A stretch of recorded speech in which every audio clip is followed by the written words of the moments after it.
Hello, welcome to the frogfear.com webcast.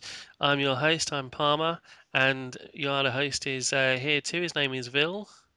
Hello. Hello, hello, Vil.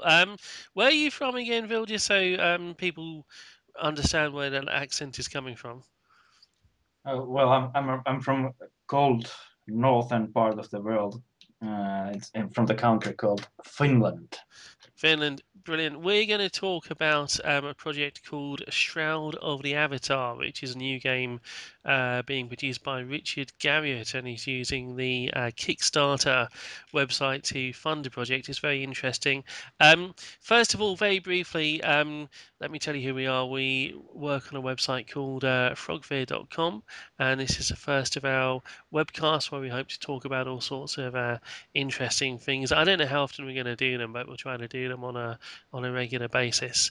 And Vil and I are old friends. We used to run a podcast together called Two Middle-Aged Men, which is indeed what we are. But we've decided simply to call this one the frogfair.com webcast or video cast, I suppose, as it's on YouTube. Um, so, The old podcast is nowhere to be found, fortunately. I think. yeah, It's just few episodes anyway. It's sort of we was sort of experimenting with things, and maybe we have learned something. But absolutely, absolutely. But now these are on YouTube. They're going to be a lot easier to host. Um, so Lord British's Shroud of the Avatar, Forsaken Virtues. It's not exactly a short name. It's quite a mouthful. It's a new game from Richard Garriott, who is a designer associated with the Ultima series of games, and he has asked for money on Kickstarter, which is an interesting website. Basically, Kickstarter, which you can find at kickstarter.com, allows anybody to beg for money for a project. And you give people who donate funding for your business. It could be a game, it could be a film, it could be a TV show, a book, a comic book, almost anything really. Instead of giving them a share of the profits, which is what you would do with a normal investor, you offer them little gifts like for example, for this particular Kickstarter project, if you give money to Mr. Garrett, you can do things like have a character named after yourself in the game, or to have a guild house and a guild bank that your guild can own in the game. Other Kickstarter projects, they might give you things like souvenirs, models, books, maps, obviously a free copy of the final product once it's produced. So, yeah, it all depends how much money you're willing to give. I mean, even if you're looking at the Shroud of the Avatar, pledge options. The lowest pledge you don't even get the game, so it's just thank you for pledging. So it really depends on the level you're willing to take part. But typically, I mean, you something like $30 or give or take some is the normal level in Kickstarter to get the game product at least. yeah, absolutely. In this case, if you donate £30, you get a digital download of the game, basically. So you're paying Dollars, not $30, yeah. Um, because pounds are quite a bit yeah, more. a pound is little bit more than a dollar. Um, so you're basically just paying years in advance for a game that you hope will be made. I mean, the idea of Kickstarter, I always thought was to allow people to try to raise money who wouldn't normally have any way of raising that money, who wouldn't be able to find investors. But increasingly, it's being used by people like Richard Garriott, who are already well-known figures in their field, who probably could raise money from investors in a normal way, but instead prefer to ask members of the public to donate cash. You sound a bit like you don't approve him asking the money for this project.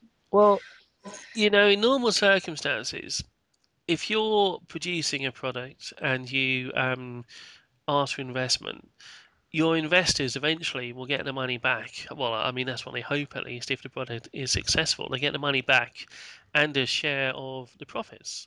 That's why they give you Mhm. money.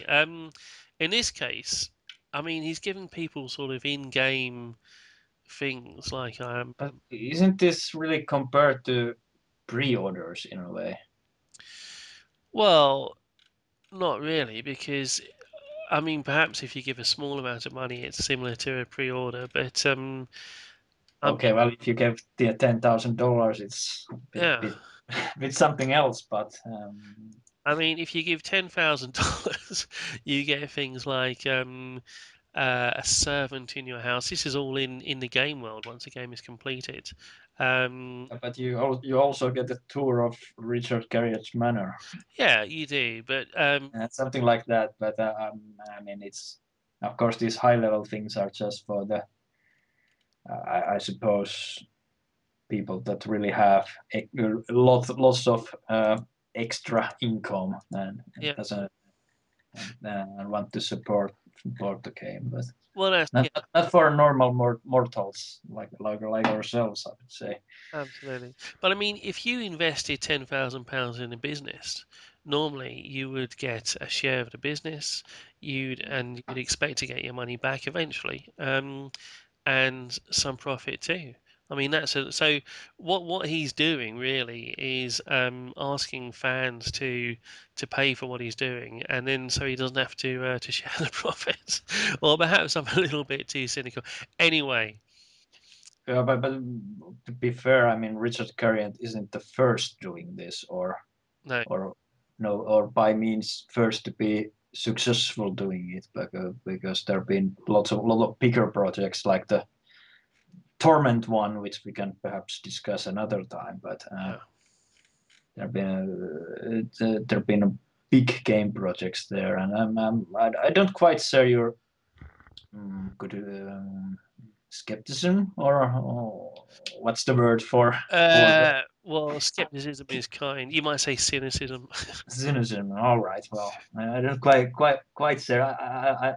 I can see your point of view in this, but Yeah. I mean, I sort of view it more like pre-order system. I mean, sure, it's also giving your support, especially if you go to the higher than, let's say, $100 or something like that. I mean, it's after that it starts to be sort of well, depends what you want, I suppose. I mean, you can get the boxed version and stuff like that. And let's face it, I mean, if you buy something like the SimCity latest SimCity collector's edition, that's at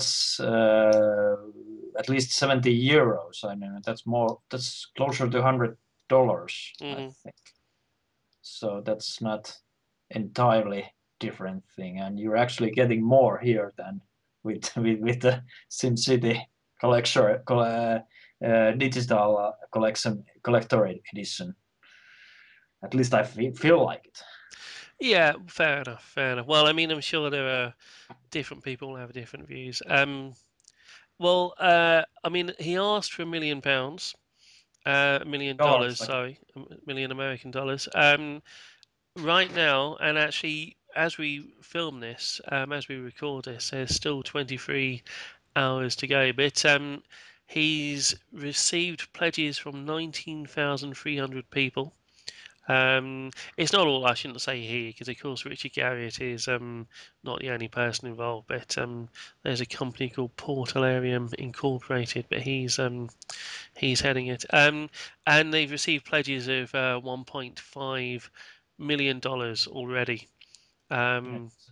so they're doing And well. this isn't even the most successful Kickstarter there is. I mean, I think the Torment one ended in 4 million, was it? Really? Oh, let me look that one up real Let me quick. get a quick check. Mm. Yeah, 4,188,000. Yeah, oh, that does look. I'm really excited about playing that game actually. And I mean, Yeah. I think for Shroud of the Avatar, despite everything that I just said about the funding, leaving that aside, I think one thing that we do agree on is that we're both looking forward to seeing this game. Is that right?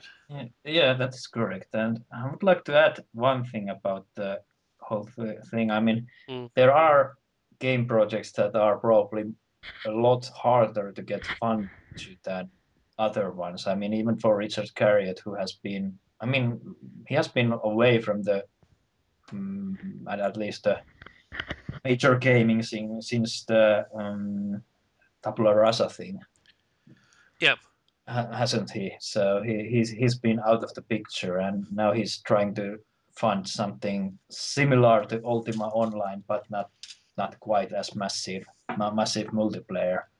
yeah, Uh, and I don't know. I mean, as you said, he probably could get investors to it. I don't, and he probably has. I mean, I think he has said that this isn't all the funding that will be the game, and he will be getting outside funding for the project too, to yeah, my understanding at least.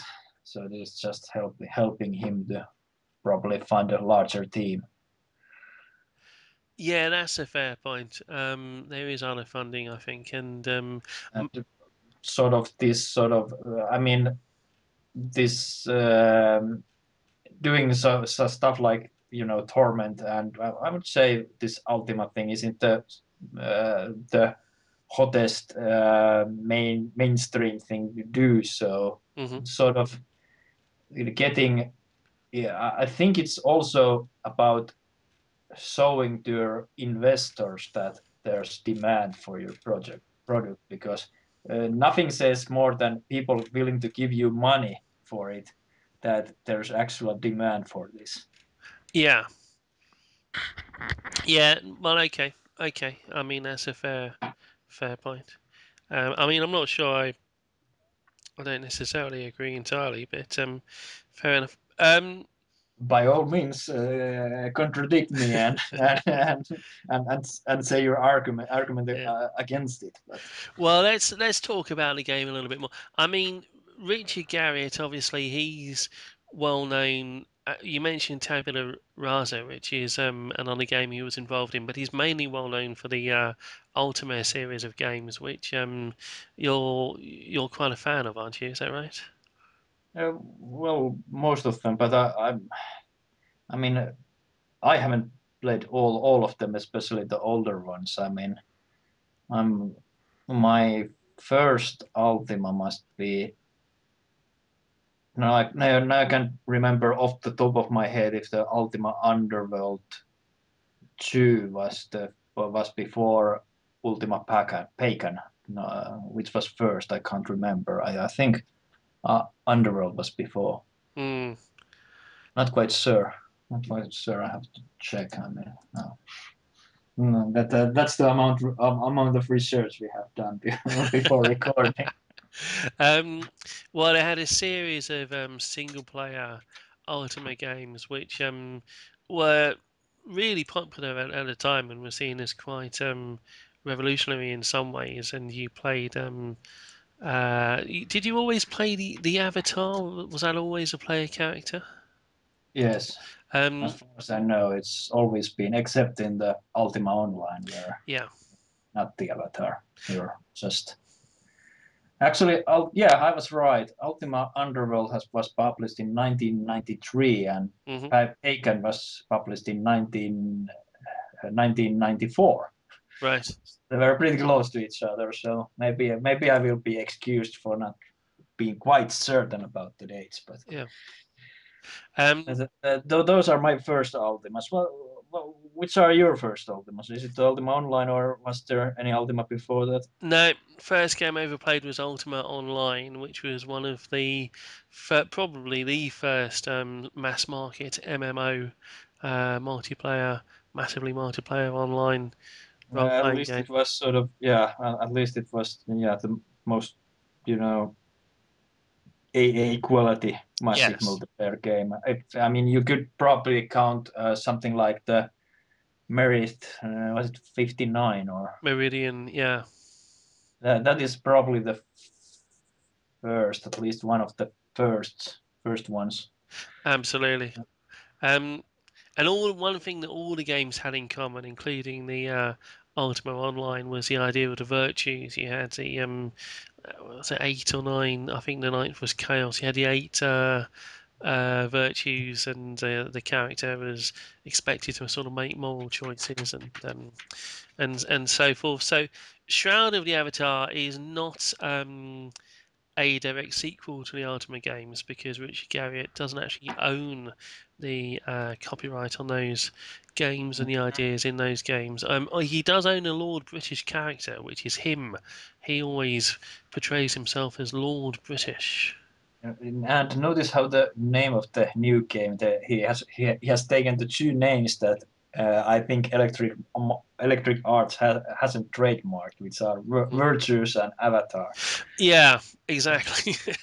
So, I mean, I don't know if you even could trademark though, because I mean, they're actually sort of generic words in the English language. I'm not certain anybody can say they own a trademark too. I wonder if the Virtues are trademarked with the Ultima thing, or can they sort of view this outside, pseudo philosophy or something like that? Probably tied to the whole trademark of Ultima, I suppose. Yeah, well, it'll be interesting to see what the virtues are in this game because I'd be willing to bet that they are slightly different to. Yeah, Yeah, probably. absolutely.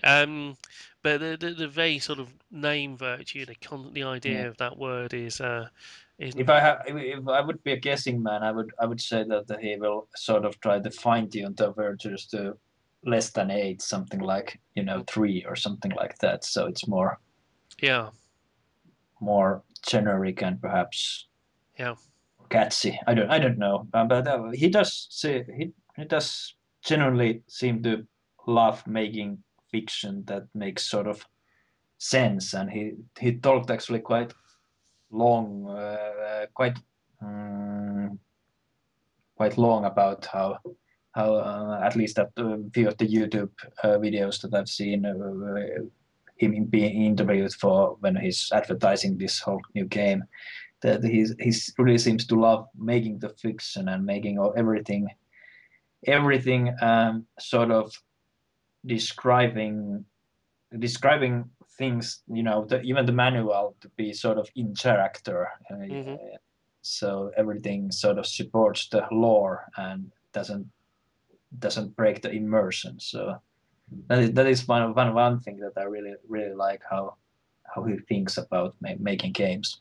Yeah, and he's very big on asking the player to make choices, to make sort of moral, ethical choices too. Mm. And he's been saying in interviews that that's going to be a big part of Shroud of the Avatar too. So that's something that continues from the Ultima series. That would be interesting. I mean, because it will be a multiplayer game. Mm, My heart still, even if it has the single player portion to it. I mean, you can play it as a single player too if you want to. But I sort of, at least, apologies to Richard Garriott if I'm reading him what he's saying wrong. But at least what I understand is that while it will have a full story and stuff like that, it hmm. might. The real meat of the thing is to have the multiplayer experience to be part of what you do. Yeah, and it's going to have a very interesting method of doing the multiplayer. I mean, as far as I can tell, and it's hard to understand quite what this game is going to be because they don't call it an MMO. No. And it does have an offline sort of mode. You can play it offline, so clearly that's a single player game, I suppose. But it does appear the online mode basically looks like it is going to be more or less an MMO, but they're going to very heavy instancing. So if you go to an area, supposing there are, and Richard Garrett has been talking about this in interviews. Suppose now we're going to have one server. Supposing you go to an area and there are 1,000 people in that area all playing the game at the same time online, they're going to fix it so you only see something like I don't know how many, but maybe 10 or 12 of them or so. So it's not Uh, so crowded. let's say 100. I'm at least some reference. I understood that it would be something like that, but Yeah, well, I don't know how many, but it's a fairly we don't know. small That's true. number. And they're going to fix it so that you enter an instance with your friends. You don't have to form a group with these people. You don't have to do anything yourself. The game will just automatically look at who's on your friends list, and also if you give it, say, your Facebook username or whatever, it will see if any of your Facebook friends are playing the game.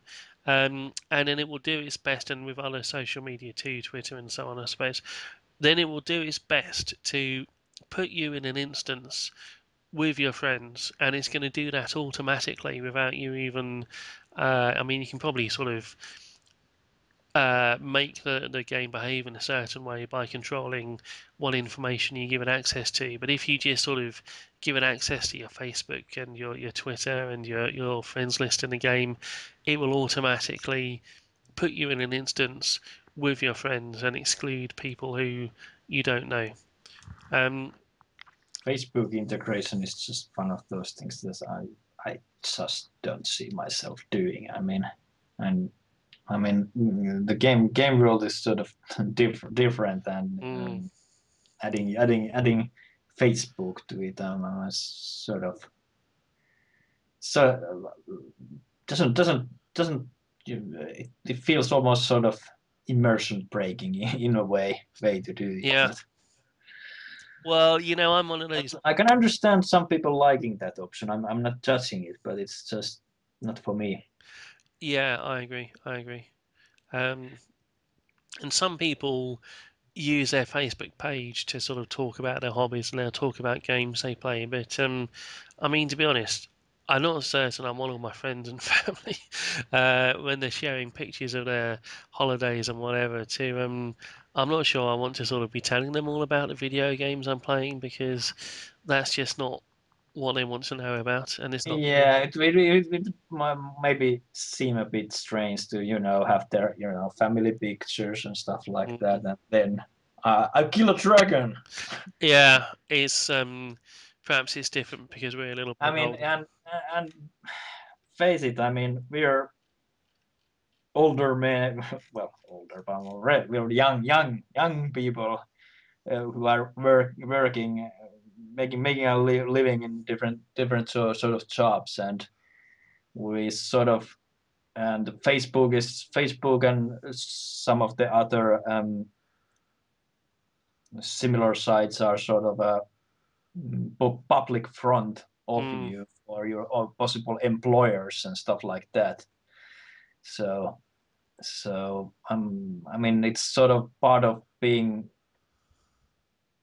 perhaps slightly socially wise. What do you want to put out of yourself? I mean, eh, I don't.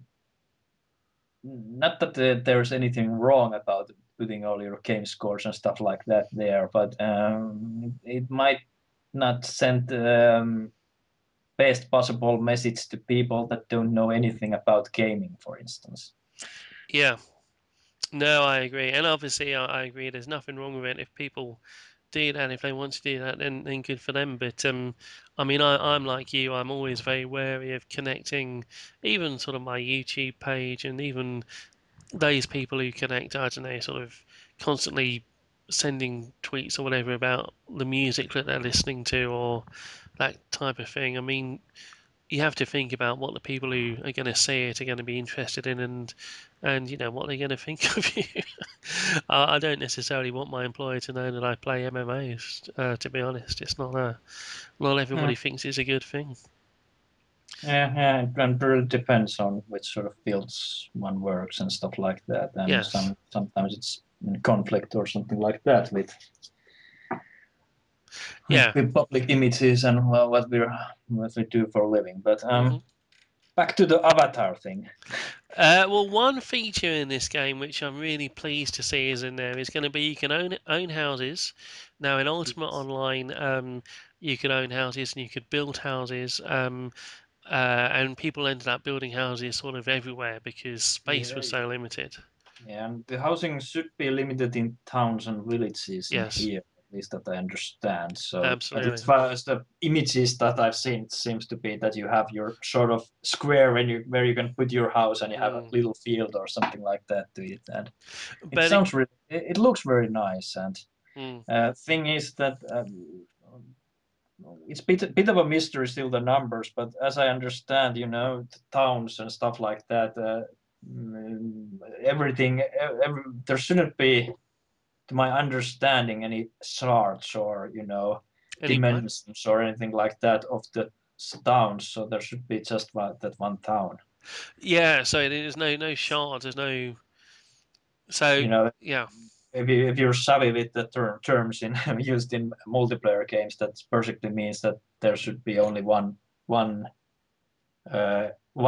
town of Britannia or whatever it will be called in absolutely. So if you go to a town and there's a house, then that house belongs to one person. You don't have mm. different versions of the town with different houses there. There's one house and it belongs to one person, and everybody who plays the game, every single person, if they go to that town, they look at the house, they're looking at the same house.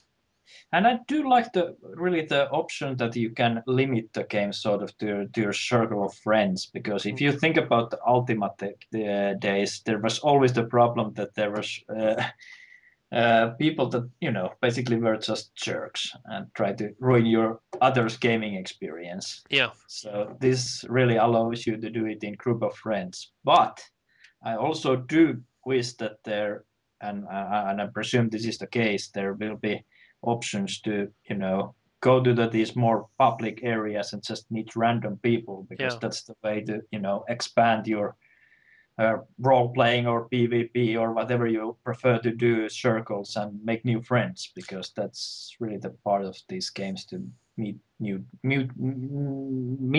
like-minded people. yeah. Well, I mean, I assume that And it. that is how we met, actually, because we've met through Ultima Online, That's really. true. And we live in different countries. I'm in Finland, and you're in United Kingdom. Hmm. So it really, we both know many people from that area, from that times still. I mean, Yeah, somewhat.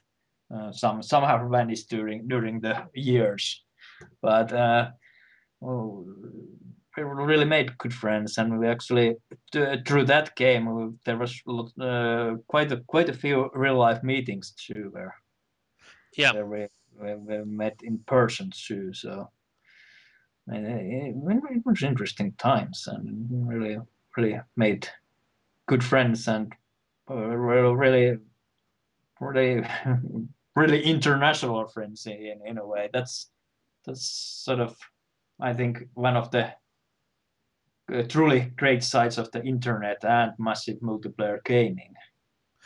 It yeah, enables to different people that wouldn't ever meet in normal circumstances, to do that and meet and become friends, hmm, and so on. yeah. And I agree. we both know. I mean, we know we know people that got married through Mm. the game. I mean, you know who I'm talking about. Yeah, yeah, yeah, So it can be quite an experience. yeah. So I couldn't agree more. And so ultimately, it's sort of all thanks to Lord British in a way. yeah. Um, Though in same breath, I mean, he of course didn't do it alone, and he had a good team with him. And I think it's fair to mention Ralph Costner in this. You yes. remember the old what's called Designer Dragon, wasn't he? Yeah, known as Designer Dragon. Was he the lead designer in Ultima Online, or what exactly I did he do? think he was the original lead designer. Yeah, sure. So I think he had influence, but of course, without being the fly on the roof, you can't really tell who had which idea. And so on. But Yeah. I think he was one influential person too, and it's sort of pity that he doesn't seem to be part of this Kickstarter project, at least as far as I know. No, I don't know what Raf is doing. He was involved in this Meta Place project, Yeah, which was sort of to allow people to design their own apps and games. But yeah, he seems to be more involved in academic stuff these days. mm, I don't, I can't really say what's his current job as per se, but I haven't seen him in any, game sort of commercial game projects since Star Wars. I think Star Wars Galaxies to be exact. yes, that's right. He was the original. I don't know what he was called, lead I think he designer was or something. creative director or something Yeah, like that. but he was sort of the person behind Star Wars Galaxies, I think. The original version of the game, which was fantastic, but Mm, they got mm. sort of ruined by SOE changing everything. Um, Yeah, well, that's a different podcast entirely. I mean, Absolutely, absolutely. I mean, just going back to we're Shroud. sort of yeah, we're sort of drifting to all sorts of things Mm, from this, but it just shows how important Ultima Online was, and I think that's why this project is sort of a project that I have lots of faith in in it. yes. Um, Although you never know with these Kickstarters how they're No, going to turn out. but that is why I said faith. I mean, Yeah. it's you don't know for sure, but I have faith. Um, I mean, another feature in this game is going to be that you can place vendors in your homes, or just, I suppose, maybe standing outside your homes. Yeah, has any, this isn't really a massive multiplayer game, but it's very close to it. So let's compare it to massive mm. multiplayer games. Has any game done it? Ultima Online had the vendors and Star Wars Galaxies had the vendors, but has any game had it since? No, not really. I mean, EverQuest 2 does in a way, but it's you can sort of place a Does Lord of the Rings have shop it? in I your haven't home. played that one. No, I think most games, and also, I mean, EverQuest 2 really in practice just has an auction house, and most All right, games, well, auction house is sort of different because with yes. the vendor stuff, just to those people who don't know this, I mean the vendors you have bought yourself a house and you sort of make your house a open shop and have your vendors Mm, inside of it, and you can sell the items that you can craft basically, yeah. and it does demand a crafting system for the meaningful vendors to exist. I suppose they could be selling rare drops or something like that too, but Yeah. So people actually have to go to the house to buy stuff. So it's not going to one auction house or broker or something similar and just sort of seeing a massive list of thousands of items from all over the server. You actually, right. it's quite nice. I really like the system of shopkeepers. Not Yeah, everyone's you gonna. were really, yeah, and you were really active shopkeeper too. I mean, I remember you always had a shop in. I don't think you had one in Ultima though, did you? I did have a shop in Artima. I used to had a shop selling runes, and I became extremely rich. I had a shop Oh, selling runes just outside Moonglow. I mean, I just myself, I didn't have the. I don't know. Is it patience? I don't know what it was that I lacked, but I didn't really. I never been the merchant prince in that way. Yeah, And you did have a. I remember you had a quite successful shop in Star Wars Galaxies too. I did. Yes, selling clothes, being a tailor. See, that was loads of fun. I really Yeah, enjoyed it. you were a tailor in Ultima Online though, were you? I mean, that was a possibility there too. You could be a tailor, but there is a real limit in the clothes that you could make in Ultimate Online. Yeah, Um, there was lots more options in Galaxies, I suppose. It was more vanity thing there. um, And well, the game apparently has quite a detailed crafting system. I don't know how combat works. I'm not sure if you're going to have levels and classes or if you have He skills. spoke about skill based. It is skill based. Yeah, so That's good. that's important because I really hate level grinding. I just, Yeah. I mean, it's okay. It's I've come to that point that it's fun to do level grinding game for a few months perhaps, and that's Hmm. it. And I think majority of gaming agrees with me. I'm just seeing how the all the major MMO releases have sort of gone to really big financial difficulties with subscribers after a few months. Yes. They sort of play the content to the max level and then they go, well, meh, and go to do other things. Yeah, absolutely. Whereas a game like Ultima, which doesn't have levels, and also Eve Online, which I've played a lot, where there's no levels, it's all skill Do you based. remember what was the reason to keep subscribing to Ultima even if you didn't play much? You had to renew your house. Yes, refresh your house, and I think and there is some sort of house refreshment system in the Shroud of Avatar too. Yeah. So it won't be subscription based as far as I understand, but I presume it will be heavily in the micropayment or macro payment. What is it? I micropayments. Yeah, That's a good point. I don't know. I don't know what the what. because it's not MMO, and I don't think it will be going with subscriber model. As at least it could be some sort of voluntary subscription model, like in Mm, Secret World these days. But uh, it I think that he will have some sort of, even if he doesn't really much talk about it, I presume there will be some sort of cash shop thing going on. And I'm not really opposed to it because, you know, I'm, I'm not, I haven't been a student for many years anymore, and I have a steady income. mm, So, so, you know, I'm fine with, buying certain items that would otherwise require, you know, hours and hours of grinding or something like that, which I don't find really that much fun. But on the other hand, I totally understand that it shouldn't be sort of pay to win thing either. yeah. No, I agree. I agree entirely. It's probably difficult, and it's difficult to find a good balance for all that. But I'm not just I'm okay with paying for some things in mostly vanity things in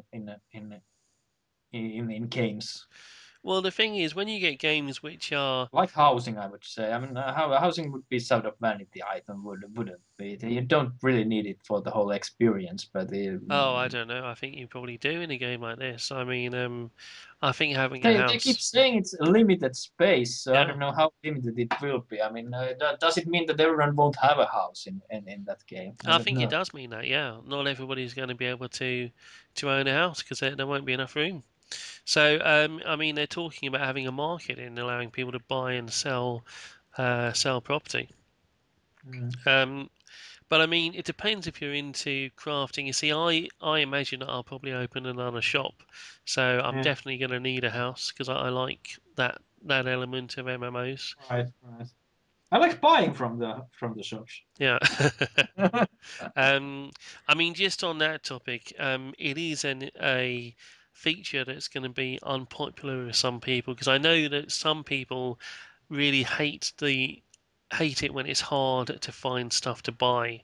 They hate having to find a shop or a player who This sells game is items. probably not for them. I mean, Richard Garriott did speak about trying to make this game sort of not your typical non-thinking game in a way that Mm, he spoke about the quests not being like where many modern games are, that there's an arrow pointing to where you go next, that it yes.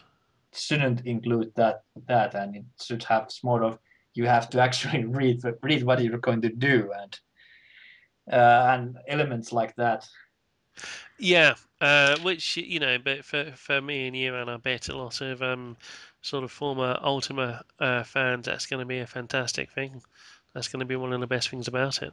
Um, Yeah, I don't mind paying as well. I mean, one thing that annoys me you don't sometimes mind what paying.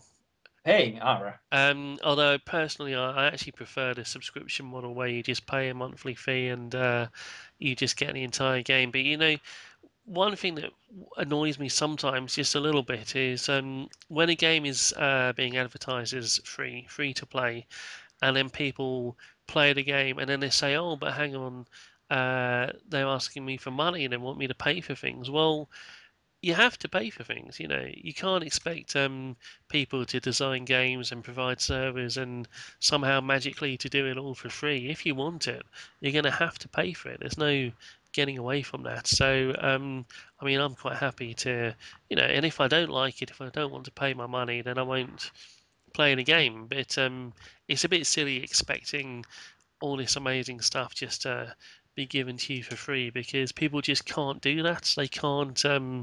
They have to pay salaries and they have to Yeah. pay for servers and equipment.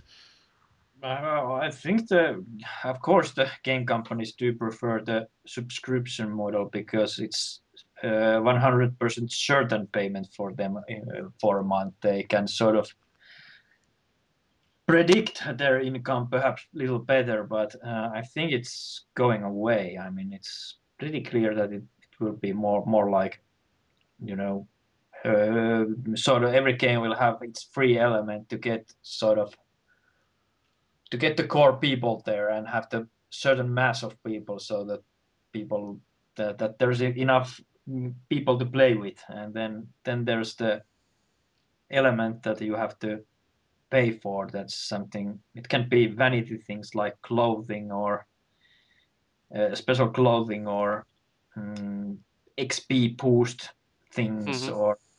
or maybe additional content, something like new mission or something like that, or additional dungeons or something like that. I mean, I it seems to be going that way, and I'm fine with it currently. I don't. Perhaps I will see. Perhaps I will change my mind at some point. But Yeah. currently, it's it's fine by me. And I mean, another feature of this game is going to be that it actually has expansions or almost sort of different. It has sequels, but the sequels are set in the same world and use the same client and the same character. Mm. Yeah, Um, 5 expansions. Sort of, yeah. he has a plan of 5 episodes, as he call it, and he Mm, says that's it. And after that, if it's still successful, it will be probably another chapter or something like that then, yeah. or new book or whatever he will call it. But Yeah. Yeah, well, I'm really looking forward to it. I have to. I mean, I'm just really looking forward to seeing what happens. mm. And I'm really happy about by the way, how the game is played. You seem to have the Ultima style perspective as an option there. Hmm. So you can have the, what is the eagle view, or sort of, it's not same as third person view, but it's sort of a isometric view. Yes. So with 3D, of course, but it's I like that view, and Yeah, although the game also seems to let you have a first person view as well in some yeah. cases. So I don't know I, how. I presume it's fairly easy to do these days, I guess, with everything being 3D. So it's just Mm, building the models so that they have the different angles there. It's probably a bit more work than having a fixed angle, but I don't know. Well, I mean, the whole game would have worked perfectly for me if it would be something like the Wasteland 2 project that seems to have a fixed camera angle. yeah. Um, You can rotate it, but you can't, zoom in, I think. so have you donated? Have you Oh given some yeah, cash? no, No? no, I've not donated. I have pledged. Oh, I see. Well, okay, fair enough. Um, Have you pledged? There's still I think 23 hours to go. I think I am going to. In fact, I'm literally going to do it now. Ah, Oh, you have to log in. You have to log into Kickstarter. You have to make an account.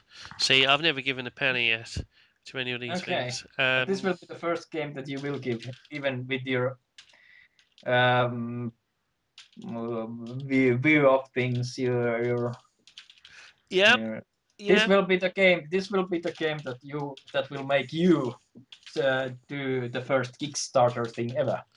yep, absolutely. I'm, Now, I'm surprised that you didn't do it for Torment though. well, I mean, often I have. Oh, it's linked to your Amazon account. Blimey, Amazon.com. I don't have an Amazon. Um,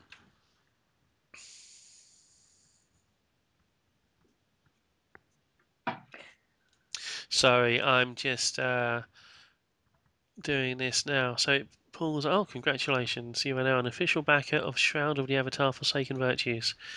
Congratulations! I mean, Yeah. now if only Richard Garriott would listen to the whole podcast, he would know that. We've just given him some money. Yes, yes. Well, I hope it does get made now, and I hope it turns out to be a I'm pretty fantastic sure game. it will. I would say it will be made in some form. I mean, these are these are long time game developers, and I think there's little chance that it will go so south that there won't be any game. But Yeah. we will of course see what sort of game it will be. But I'm pretty confident with this, and the other games that I have kickstarted, well, pledged, been been by rather experienced people too. So I have faith, but we'll see. I mean, eventually it will happen that some big project will just fail, but Mhm.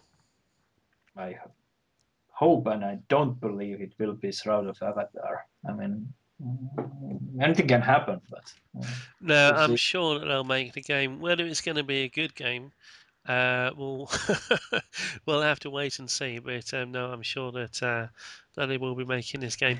Um, Yeah. in the time that we've been speaking, they seem to have gained. Well, it's now up to 19,314 backers.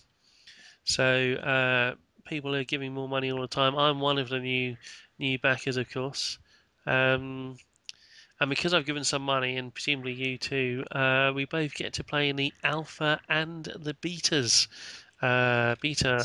sessions for the game. I'm not a big beta tester myself, but I'm probably try some of it. I mean, older I Yeah, get, I sort of feel that I'll just play the. I just put my time into ready game and not the beta or alpha stage game. But maybe I'm try around a bit. But I presume I will be investing most of my time when it's live live. yeah, yeah. Okay, good stuff. Well, I think we're just about to wrap it up. But is there anything else that you want to add, Vil, that we haven't spoken about? Well, just to Mr. sum Gary it has got up, my money. what? Mr. Gary has got my money, so that's the end of that. Sorry, go on. Yeah, well, just to sum it up, I think that I hope that it will be sort of a good immersive role-playing game that Hmm. will have more to it than just combat. And hopefully it will have good story. I mean, it has the Dragonlance writer in it, Yes, yes, and, and there's there's Richard Garriott, who of course is much keen on making the lore very interesting and not doing the standard black and white thing. So I would imagine that the world will be interesting one, yes. and it's up to the players, of course, to either play by the world's rules or do something else and have the elven vampires or something like playing something completely silly. But Yeah. it will happen. But that's why we have the option of choosing our friendship circles there Mm, and what will go. And I hope it will be a good immersive experience because I enjoy a good role playing game and doing it with few friends could be even better. yeah. No, I agree. I agree. I'm really looking forward to it. And uh, Alpha Alpha begins in December 2013. Well, I bloody hell, I'll be a bit It's really surprised. soon in a way. Yeah, it seems very soon to me, but we'll see what happens. But whatever happens, I'm really looking forward to seeing how it turns out. Yeah, but it's pretty clear that they haven't started making the game right now. I mean, they've been at it for some time. That's right. And I should just point out that I've just been reading through the Kickstarter page, and they do point out that Richard Garriott himself has invested several $1 million in the game. Uh, So does that change your opinion at all? no, because my opinion is not to do with whether he personally should stump up the cash. It's to do with whether your investors, basically, whether people who invest in the project should get a share of the profits. I think they should. Even though that would mean that you probably wouldn't be able to invest sort of $30 or so because Mhm. you can't Uh, you can't have so many tiny investors. But yeah, you would get back something like $31. yeah, sure, sure. But anyway, there we go. I'm sure different people will have their own strong opinions on that matter. Thank you very much for listening. And just a reminder, we're going to put this film. You're probably watching it on YouTube, but we're going to put a copy up on our website www.frogfear.com. That's frogfear.com. And do visit the website, take a look. Don't visit it too soon because right now we're still finishing it off. We're still building it, but it will But be you probably finished. have to put this one up before the Kickstarter Yes. ends. So So this video will actually go up on so YouTube. actually, what? Don't visit the site yet. um, but the website will be up and running very soon, frogfear.com. Thank you very much for listening. And my name is Palmer, and goodbye from me. And my name was Will, and goodbye from my behalf too, or how they say in Ultima, farewell. Fairly well. Do subscribe to our YouTube channel as well because we'll be putting up more videos later on. Thank you very much for listening.